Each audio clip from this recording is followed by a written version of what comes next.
Hey, how's it going? I thought we'd just talk about some of these different types of sandpaper, what they do, what their purpose is, and the process of either polishing or repairing paintwork.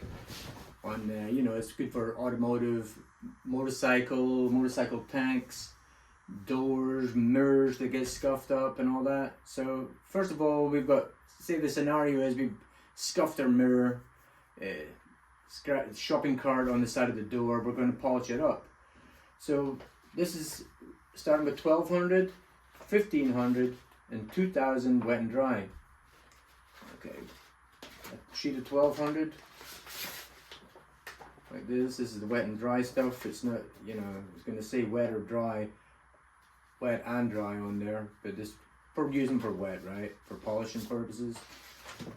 And what you do is you get your block, rubber block, and you tear it into, like, say I would tear it in half like this first, then one like this. Get your block, kind of made for it, so you get your fingers on it, and you start blocking the motion, right? Doing on a flat surface. If you don't have a flat surface and it's kind of curved a bit, then you use like a pad like that. This is 600, by the way. You will only, for polishing, is 1200, 1500, or 2000. 1200 is rougher than the other ones, so you do the initial with the 1200. Just check and see if the scratch comes out by blocking. The other video I kind of show you how to do it, and you'll look and see the scratch. And then to make the polishing easier, you'll work your way up either 15 or 2000. When you're polishing something, polishing out a scratch, you got to be wary for going too far. There's only like it's measured in micrometers, I think, the thickness of the clear coat. But you can go down a little bit, and then the scratch will kind of fade away a little bit more. Then you polish it up, and you can maybe live with it if it's not through the clear coat. But there's always a risk of going through when you're polishing, especially scratches. But I demonstrated on the other video in this tank how far you can actually go, But it also, if you have an orange peel effect, it's called, if you like the peel of an orange, it's kind of dimpled, and it's not like a glass finish. You can use this method for that as well. You get your 1200. Say it's on a flat of a door, okay, or a hood of a car, and you've got like orange peel. You get the block, soap and water, and you block it flat. That's the purpose of that. And then checking with the wiping away the water, and then you'll see the orange peel go away. The high spots will go away. It's a very detailed thing. You'll get used to it. Practice on areas that are not 100% conspicuous. Stay away from, they're called swage lines. The lines, the sharp angles on a hood. Say the hood comes like that, then it goes up and like these edges, you would stay away from. Don't polish them at all. Always leave about half an inch away from those, because there's always more clear coat on there anyway, because that's where a lot of flowing action goes on. Anyway, so yeah, for polishing, you'll polish it down with a 1200. Then you go on to 15 or 2000. You don't really need to go all the stages, right? You can go 2000 and just go. You can even go with your pad, your hand pad, but you don't want to use fingers, because that can leave grooves. You want to go like that. It's like, use the pad, you just wrap it up in like this one right here. What I do is like this, wrap it up like that, and just with a pad.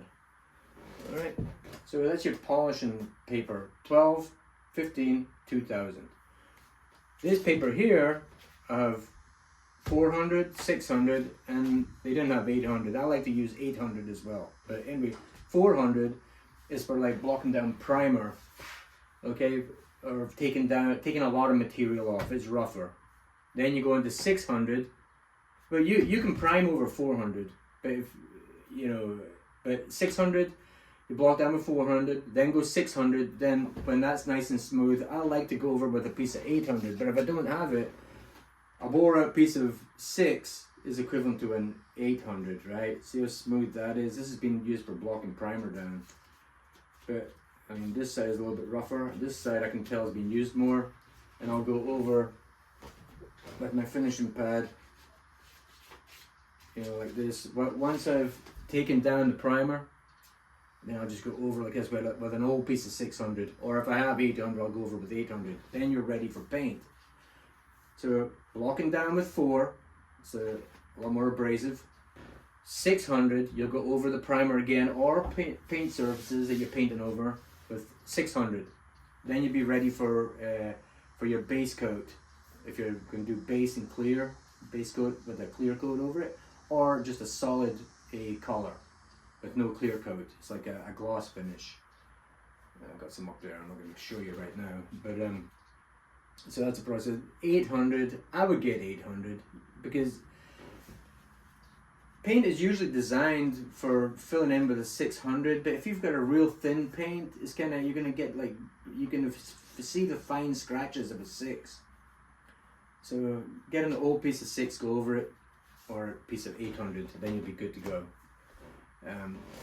These are Scotch-Brites.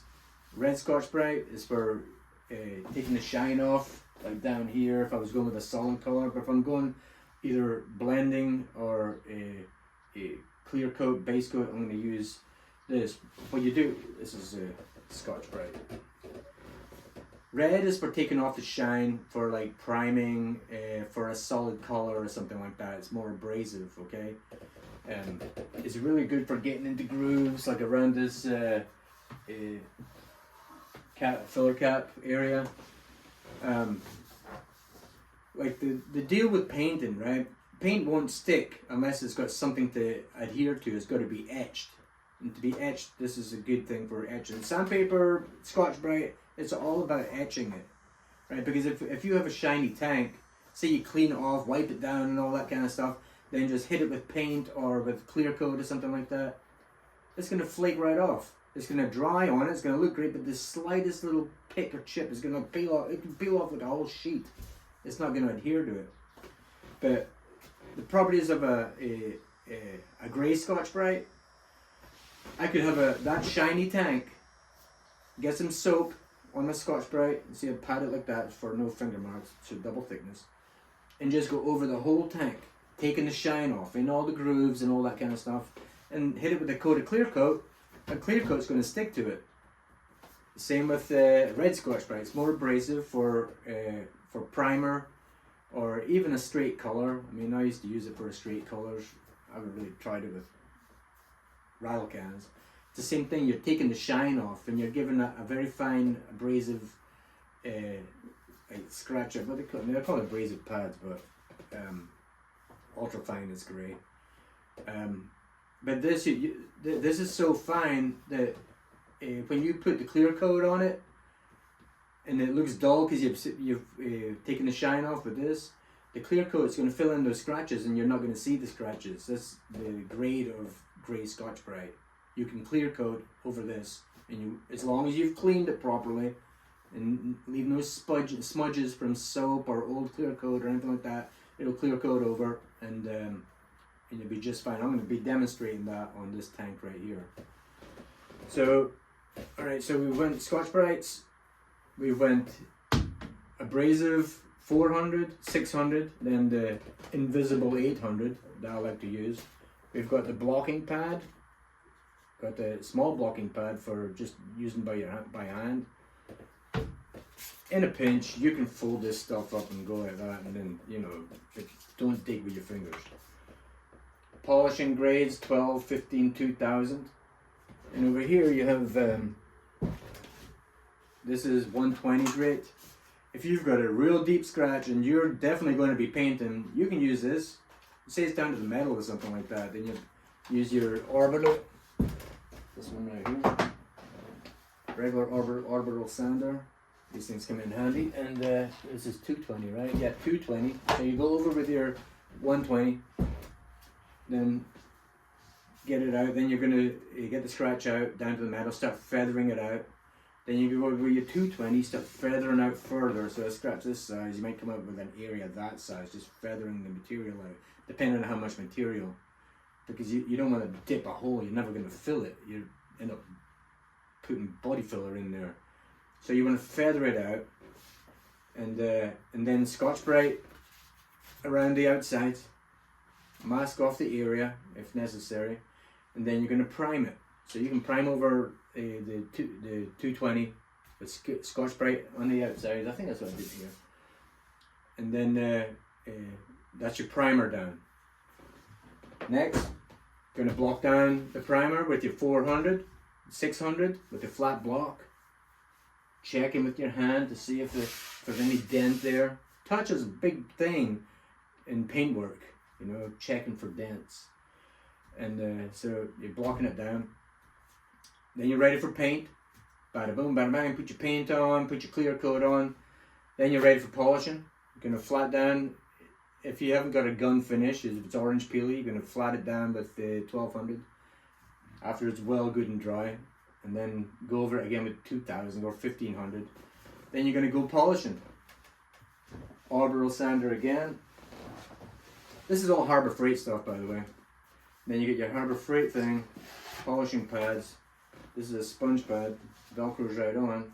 And then you're going to start polishing it. Right? And hopefully, if everything's went well, if you follow the process, everything's going to go fine. You know, it's just paying attention to detail. Alright, watch my videos, watch anybody's videos. It's always good to watch somebody else, like, screw up first, right? Or get it right, you know. But, and then that's it. So this is the process. And this is like another kind of polishing pad. This is sponge polishing. This is lamb's wool. I made a video on that one too. So then, and then use like compound I have down there. It's on the other video. But yeah, I just thought I'd make this video because I was thinking back when I did my apprenticeship and I didn't have a clue, and I was like, man, working on somebody else's stuff. You can't be using 400 when you're polishing, so you gotta be careful in your bucket of water that you're not pulling out the wrong stuff. Because if I'm polishing, I pull out the wrong paper and start sanding my fresh paint with 400, that's not good, right? And same in the other way. If I start blocking down primer with a piece of 1200, I'm not cutting into it, so I'm not making it fun. I'm basically getting it ready for polishing. I'm going to be polishing the primer, right? I mean, those mistakes get made, but you have to watch what paper you're using. I guess that's why they put the writing quite boldly on the inside of the paper when it's in your bucket or like a dog bowl. Is what I keep my paper in because I'm doing small projects right now. But if it was a car with a lot of primer, you got a bucket full of water and a lot of paper in there.